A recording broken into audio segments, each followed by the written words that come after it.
বরগুনা পৌর শহরের নিম্নাঞ্চল প্লাবিত, ক্ষোভে ফুঁসছে স্থানীয় ব্যবসায়ীরা। BD star TV news report করেছেন বরগুনা প্রতিনিধি। আজ ৩০ মে বরগুনা পৌরসভার ৭ নম্বর ওয়ার্ডের প্রাণকেন্দ্র শহর এলাকার পশু হাসপাতাল সড়ক, গার্মেন্টসপট্টি, স্বর্ণকারপট্টি ও আশপাশের বেশ কয়েকটি গুরুত্বপূর্ণ সড়ক ঘূর্ণিঝড়ের প্রভাবে সৃষ্ট জলোচ্ছ্বাস ও জোয়ারের পানিতে প্লাবিত হয়েছে। স্থানীয়রা জানান, প্রতি বছর বরগুনা খাগদন নদী থেকে জোয়ারের পানি উঠে এসে এসব এলাকায় জলাবদ্ধতা সৃষ্টি করে এবং তাদের স্বাভাবিক জীবনযাত্রা মারাত্মকভাবে ব্যাহত হয়। এই প্লাবনের ফলে ক্ষতির মুখে পড়েছেন স্থানীয় ব্যবসায়ীরা। দোকানপাটে পানি ঢুকে আসবাবপত্র, মালামাল ও বৈদ্যুতিক সরঞ্জাম নষ্ট হয়ে গেছে। ব্যবসায়ীরা জানান, বছরের পর বছর ধরে একই সমস্যায় পড়লেও এখনও পর্যন্ত স্থায়ী সমাধানের কোনো উদ্যোগ নেওয়া হয়নি।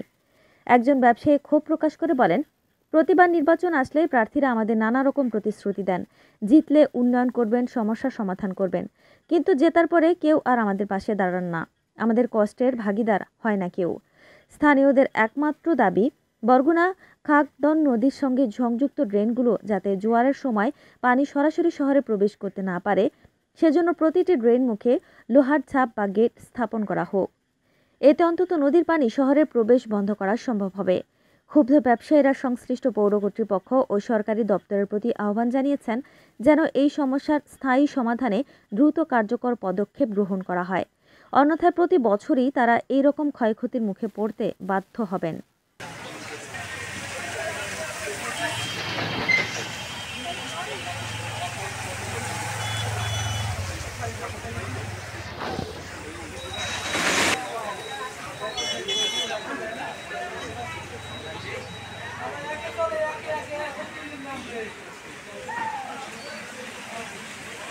Nice.